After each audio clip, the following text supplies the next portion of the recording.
माता लक्ष्मी जी कहती है, रोज सुबह खाना बनाने वाली ये वीडियो को जरूर देखें। प्रिय माताओं बहनों, स्त्री घर की लक्ष्मी मानी जाती है। शास्त्रों के अनुसार स्त्री को धन का दूसरा रूप भी माना जाता है, क्योंकि जिस घर की महिला सदैव प्रसन्न रहती है उस घर में माँ लक्ष्मी का वास होता है।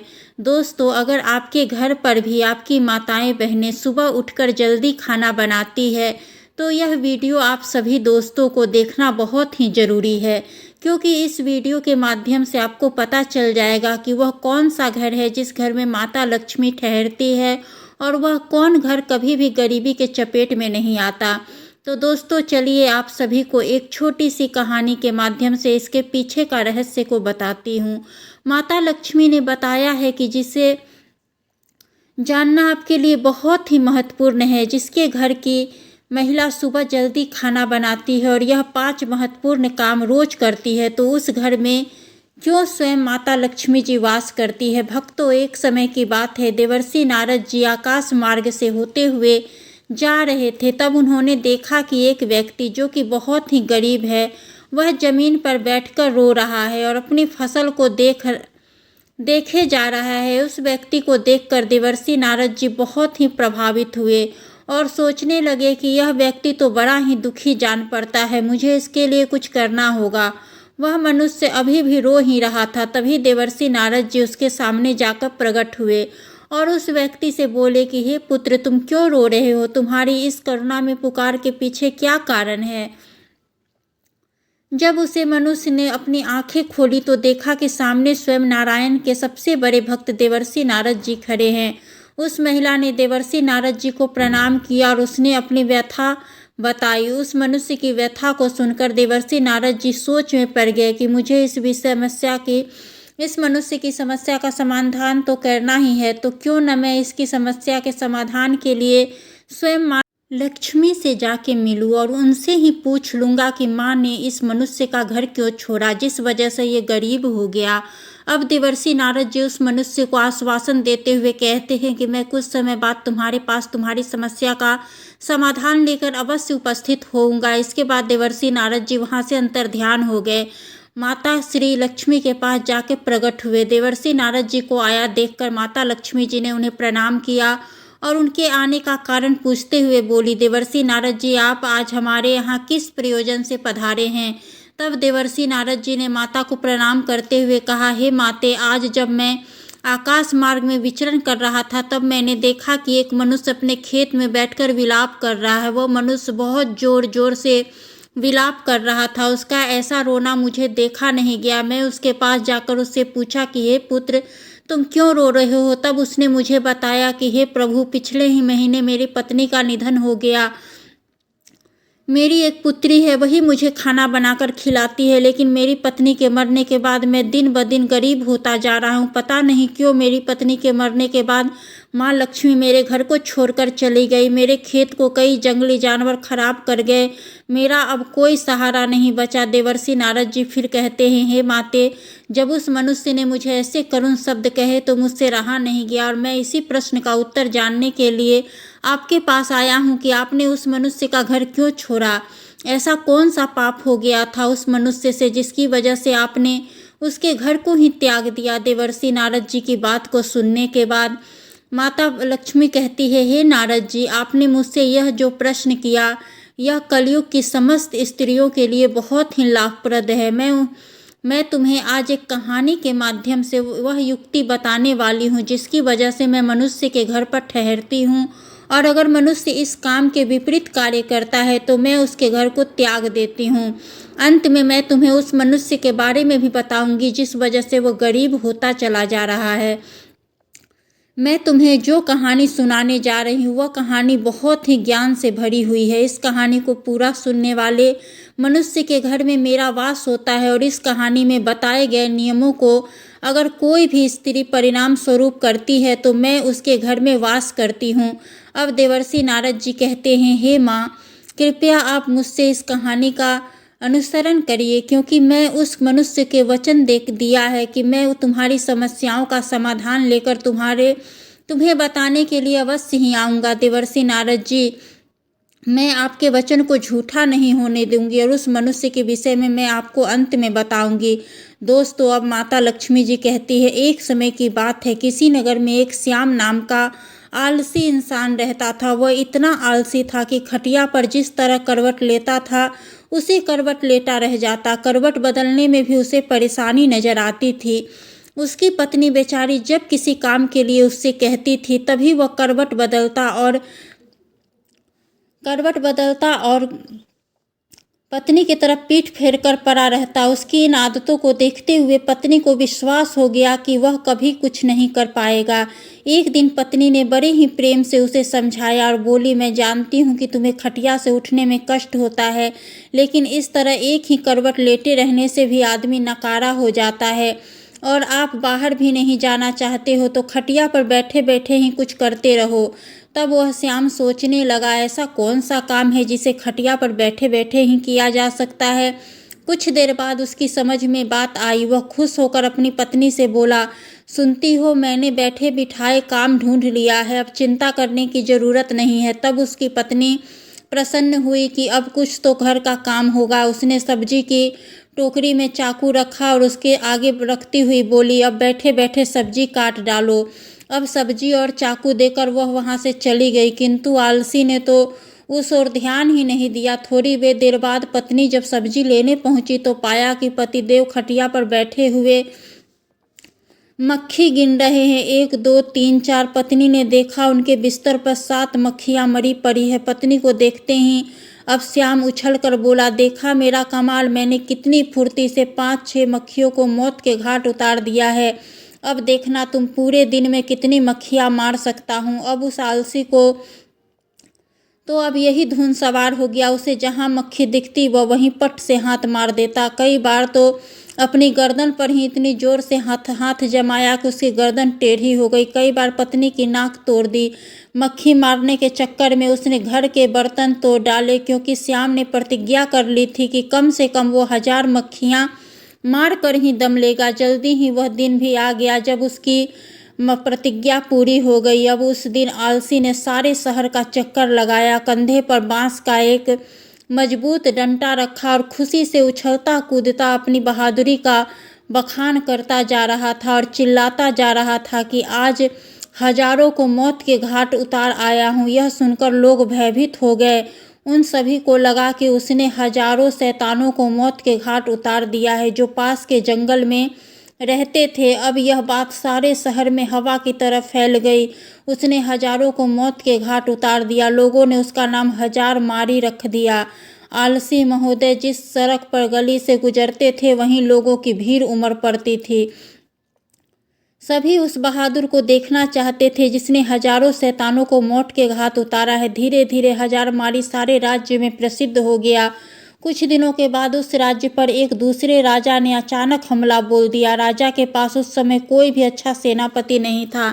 उसने दूतों को आदेश दिया कि वे तुरंत सारे राज्य में घूमकर देखें, जहाँ भी उन्हें सेनापति के योग्य कोई दिखाई दे उसे तुरंत हमारे दरबार में हाजिर करे। आदेश पाते ही दूत जहाँ तहाँ सैनिक घूमने लगे। उन्हीं दिनों में 1000 मारी का नाम सर्वत्र गूंज रहा था। दूतों ने जब 1000 मारी का नाम सुना तो वे उसके घर जा पहुंचे। राजा के दूतों को अपने घर आया हुआ देखकर 1000 मारी डरने लगा, कांपने लगा। वह घर के अंदर एक कोने में दुबक कर बैठ गया। उन सैनिकों ने उसकी पत्नी से बातचीत होने पर मालूम हुआ कि राजा ऐसे बहादुर को अपना सेनापति बनाना चाहते हैं जिसने हजारों दैत्यों को मारा हो, इसीलिए तुम उसे जल्दी हमारे साथ भेज दो। पत्नी को लगा जैसे वो कोई सपना देख रही है। अपने पति की असलियत को वह जानती थी। अब वह सोचने लगी कि काश ऐसा हो सकता कि किसी तरह राजा के दूत 1000 मारी को अपने साथ लेकर राजा के दरबार में पहुंचे। उस लंबे तगड़े नौजवान को जब राजा ने अपने सामने खड़ा पाया तो वह मन ही मन बहुत प्रसन्न हुआ और पूछा, तुम्हारा ही नाम 1000 मारी है? आलसी बोला, जी हजूर, मुझे ही 1000 मारी कहते हैं। राजा बोला, तुम्हारी बहादुरी के चर्चे हमने सुने हैं। हम चाहते हैं कि शत्रु के साथ हो रहे इस युद्ध में तुम हमारी सेना का संचालन करो। कांपते हुए 1000 मारी ने राजा की आज्ञा को स्वीकार कर लिया और इस बात की सूचना अपनी पत्नी को देने के लिए घोड़े पर सवार होकर पत्नी के पास जा पहुंचा और अपनी पत्नी से से द्वारा कहे गए सभी शब्दों को कह दिया। यह सुनकर पत्नी की खुशी का ठिकाना न रहा। उसने सोचा, हजारमारी सेनापति तो बन गया, लेकिन वह शत्रु की सेना का मुकाबला कैसे करेगा? कहीं यह डरपोक आदमी युद्ध के मैदान में घोड़े से उतरकर भाग आया तो राजा इसे जीवित नहीं छोड़ेंगे। उसने एक मजबूत रस्सी से हजारमारी को घोड़े से बांधना शुरू किया। हजारमारी ने ये पूछा, यह क्या कर रही हो? हजारमारी की पत्नी ने कहा, मैं आपको घोड़े के साथ बांध रही हूँ। तब हजारमारी ने पूछा कि ऐसा किस लिए कर रही हो? तब पत्नी ने जवाब दिया कि मैं आपको घोड़े से इसलिए बांध रही हूँ कि कहीं आप लड़ाई के लिए उतावले होकर घोड़े से कूद न पड़े और आप पैदल ही न लड़ने लगे। अब पत्नी के इतना कहने के बाद हजारमारी फिर से राजा के महल में चल दिया। वापस लौटने पर भरे दरबार में जब लोगों ने हजारमारी को घोड़े से बंधा हुआ पाया तो उनका उत्साह और भी बढ़ गया। उन्होंने सोचा, ऐसा वीर सेनापति दूसरा और कौन हो सकता है? तब सेना युद्ध के लिए तैयार थी। राजा की आज्ञा पाते ही हजारमारी के नेतृत्व में वह युद्ध भूमि की ओर चल पड़े। शत्रु की सेना को जब मालूम हुआ कि एक बड़ी फौज के साथ हजारमारी मुकाबला करने चल पड़ा है तो उनके योद्धाओं का मनोबल टूट गया, क्योंकि उन्होंने सुन रखा था कि हजारमारी अकेला ही हजारों को मार गिराता है। यह नाम सुनते ही बड़े बड़े योद्धाओं के होश उड़ गए। उन्हें अपनी मृत्यु नजर आने लगी। उधर हजारमारी की सेना का उत्साह आसमान को छू रहा था। मैदान में पहुंचते ही वे शत्रु की सेना पर टूट पड़े। दोनों सेनाओं के बीच घमासान युद्ध होते देख हजारमारी अपने घोड़े के साथ एक घने जंगल में जाकर छुप गया, पर उसकी सेना ने शत्रुओं को दम न लेने दिया। वह शत्रु का मुकाबला करती हुई उसे खदेड़ ले गई और अपने राज्य से निकाल बाहर कर दिया। शत्रु पर विजय पाने के बाद अपने सेनापति की जय जयकार करते हुए जब सैनिक वापस लौटने लगे तो हजारमारी भी जंगल से निकलकर उनके बीच में शामिल हो गया। वापस लौटने के बाद नगर में धूमधाम से विजय उत्सव मनाया गया। हजारमारी की वीरता पर राजा खुश हुए। कहा कि मेरे बहादुर सेनापति, हमें तुम पर गर्व है।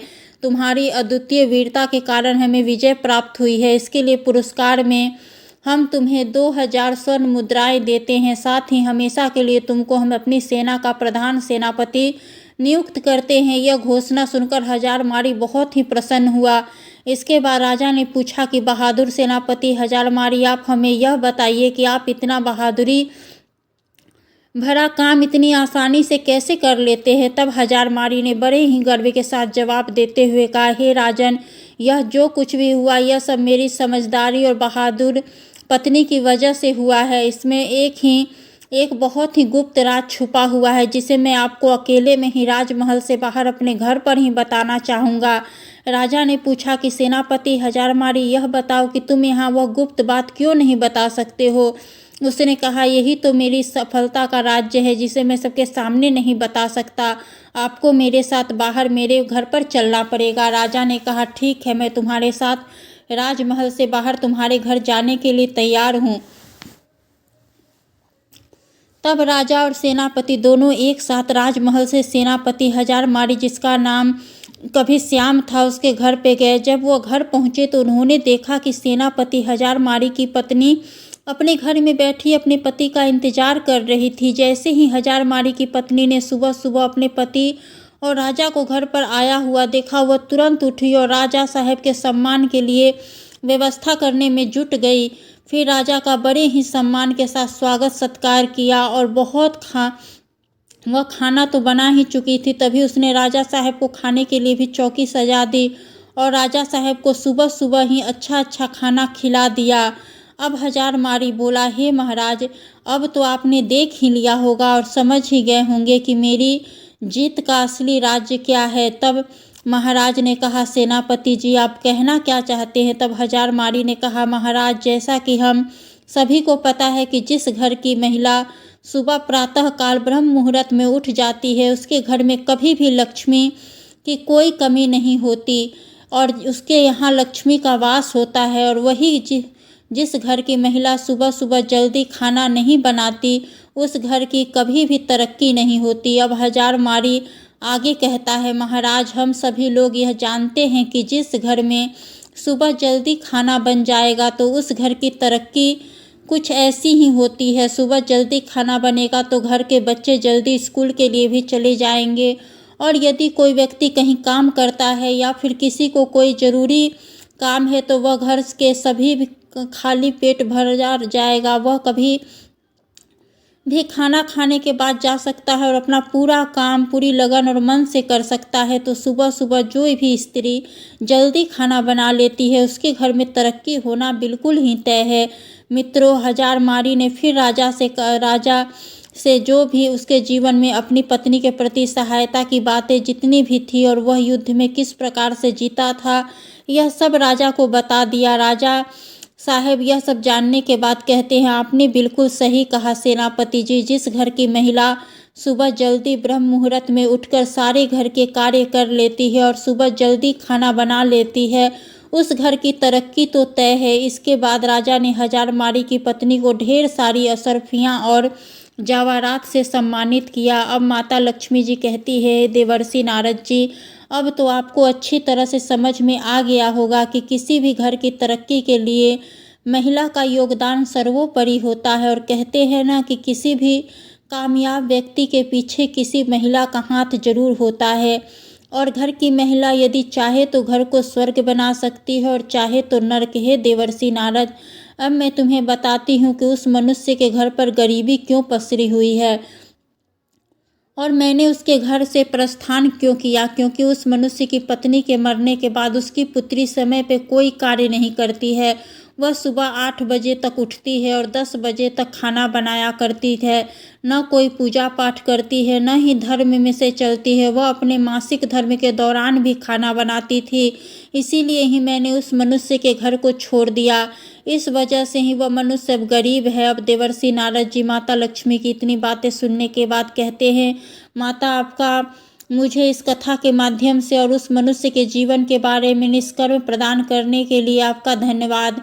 अब मैं उस मनुष्य की समस्या का समाधान कर पाऊंगा। अब माता लक्ष्मी जी कहती है, हे देवर्षि नारद, मैं आपको 5 बातें बताती हूँ जिस वजह से मैं मनुष्य के घर में वास करती हूँ। पहला, स्वच्छता। जहाँ घर में स्वच्छता साफ सफाई का ध्यान रखा जाता है वहाँ मेरा वास होता है। गंदगी और अव्यवस्था मुझको अप्रिय लगती है, इसलिए घर का हर कोना स्वच्छ और सुसज्जित रहना चाहिए।